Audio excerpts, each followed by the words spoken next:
하루 세끼 식사를 커피만 마시는 아내. 아내는 출산 전에는 날씬하진 않더라도 보통 체격이었어요. 하지만 출산 후 직장에 복귀했는데 자신이 살이 다 빠지지 않은 것에 대해 불만이 많았어요. 하지만 일과 육아를 동시에 해내기엔 너무 힘들어 보여서 제가 저녁에 아이를 봐주고 아내를 헬스장에 보내곤 했어요. 직장에 아내를 괴롭히는 상사는 같은 여자인데 날씬한데 본인은 뚱뚱하다고 느꼈는지 어느 순간부터 밥을 안 먹더라고요. 배가 고플 때마다 커피 아이스 아메리카노만 마시더니 어느 순간 세끼 식사를 커피만 마시고 있었어요. 저는 말려봤지만 아내는 직장에서 밥을 먹고 있다고 말해서 믿을 수밖에 없었어요. 아내는 살은 빠졌지만 생기가 하나도 없고 기력이 딸려 보여서 아이 보는 것도 힘들어 보였어요. 잠도 깊이 자는 것 같지도 않고 어느 날 아내가 직장에서 쓰러졌다는 연락을 받았어요. 병원 응급실에 가보니 아내는 영양실조였어요. 억장이 무너졌어요. 의사가 이렇게 영양 상태가 안 좋을 수 있냐고 저에게 이야기하는데 차마 다이어트 때문이라고 말하지 못하겠더라고요. 아내는 울면서 미안하다고 하는데 제가 괜찮다고 했어요. 살은 더 이상 빼지 말고 잘 먹으라고 다독여줬어요.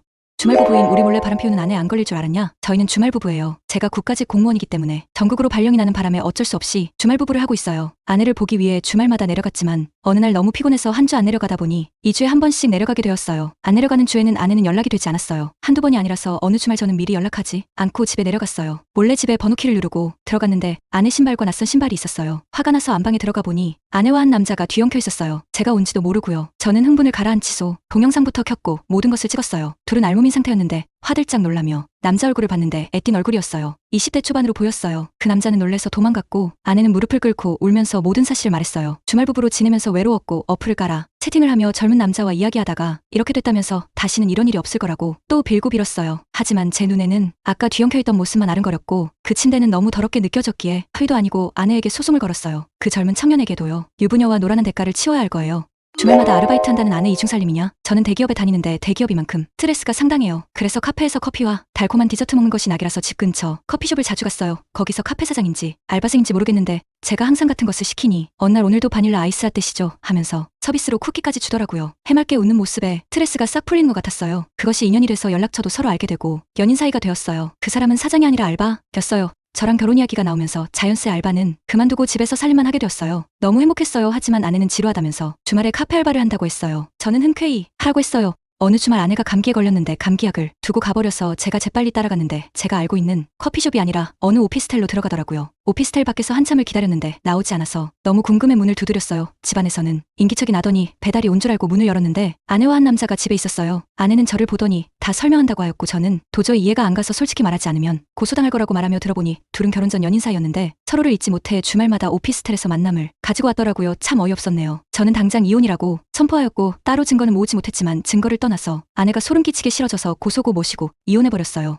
주말에 전화 안 받았다고 집안 살림 박살낸 시아버지. 시아버지는 굉장히 가부장적이고 남아선호 사상을 가지고 계신 분이세요. 하지만 남편 생각이 제대로 박혀서 걱정은 안 했어요. 문제는 시아버지가 주말마다 전화하길 원하셨어요. 저는 몇 달간은 전화를 했는데 급하게 주말에 직장에 나가봐야 할 일이 생겨서 일하다 보니 부재중 20통이 찍혀 있었어요. 저는 급하게 시아버지에게 전화를 드렸지만 받지 않으셨어요. 뭔가 불안감이 엄습하였어요. 퇴근하는 길에 집에 가서 남편한테 말했더니 남편은 괜찮을 거라고 위로해 주었어요. 저녁 먹고 쉬고 있는데 벨이 울려서 나가보니 시아버지가 계셨어요. 대뜸 집에 와서 집안 살림을 부수기 시작했어요. 저는 너무 무서웠고 남편은 말렸지만 시아버지는 이성을 잃으셨어요. 그리고 집을 나가버리셨고 저는 친정아버지에게 알려버렸어요. 저희 아버지는 군인 출신으로 풍채가 좋으셨어요. 친정아버지는 저희 시아버지께 전화를 했지만 안 받으셨고 친정아버지는 곧바로 시댁으로 가셨어요. 저희도 급하게 시댁으로 갔는데 친정아버지가 말릴 틈도 없이 시댁 살림살이를 다 부수셨어요. 하지만 시아버지는 저희 친정아버지의 등치에 기가 죽으셨는지 가만히 계시고 저희 아버지는 경고의 말을 했어요. 내 딸 전화 때문에 스트레스 준다면 가만히 있지 않을 거라고요.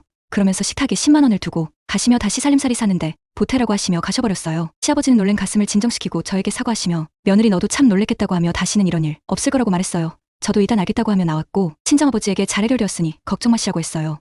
친정엄마와 시어머니가 결국 대판 싸웠네요. 저는 워킹맘으로 자녀가 둘이다 보니 집안 정리가 안 될 때가 많아요. 가끔 친정엄마가 와서 정리를 해주고는 하는데 매번 올 수 없으니 제가 하려고 노력은 하는데 쉽지가 않네요. 저는 열심히 돈을 버는데 집안이 좀 더러우니 시어머니가 못마땅해 하세요. 가끔씩 와서 잔소리를 하지만 저도 단련이 되어 있는지 한 귀로 흘려버려요. 어느 날 친정엄마가 저희 집에 와 계시는데 시어머니가 방문했어요. 저희 엄마가 있는데도 불구하고 집안이 더럽다면서 잔소리를 시작했어요. 친정엄마는 시어머니께 따졌어요. 사위한테 치우라고 하라고 내 딸이 일하느라 못 치운 건데 왜 잔소리하냐고 시어머니는 더 큰소리로 악쓰면서 집안일은 며느리의 몫이라면서 두 분은 결국 큰소리 내면서 싸웠어요. 친정엄마는 여기에 치워줄 거 아니고 잔소리하러 온 거라면 오지도 말라 했고 시어머니도 이해 질세라 나도 더러운 이 집구석 오지 않겠다고 하면서 집에 가버리셨어요. 내 심속이 시원했어요. 엄마가 제 대신 이야기를 해준 것 같아서요. 당분간 시어머니는 저희 집에 안 오실 것 같아요.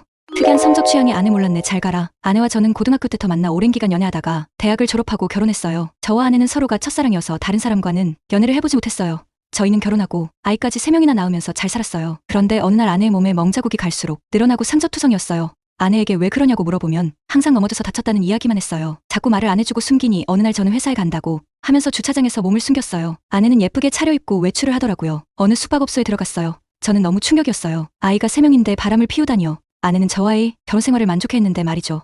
아내가 들어간 방 문 앞에 한참을 서 있었는데 때리는 소리와 함께 아내의 비명소리가 들렸어요. 저는 악에 받쳐서 문을 두드렸고 결국 문을 열어주었는데 어느 50대가 넘은 아저씨와 아내가 있었어요. 그 아저씨는 몽둥이를 들고 발가벗은 아내를 때리고 있었어요. 저는 당장 그 남자를 밀치고 아내를 감싸 안았는데 아내는 오히려 저를 밀었어요. 왜 저 남자를 밀었냐고 하면서요. 그 남자는 아내에게 내가 이혼하라고 했지. 처신을 잘해야지. 오히려 당당하고 아내는 그 남자에게 미안하다면서 오히려 빌었어요. 저는 너무 황당했는데 알고 보니 아내는 맞는 것을 좋아하였고 그 남자는 때리는 것을 좋아하는 이상한 취향을 가지고 있었어요. 아내는 저에게 당신은 날 때리지 못하잖아라고 소리치며 이왕 긁힌 거 이혼하자고 했어요. 아이들도 저보고 키우라면서요. 저는 눈물로 호소했지만 결국 이혼하고 아이들 셋을 키우고 살고 있어요. 이젠 미련 없이 아이들만 생각하려고요.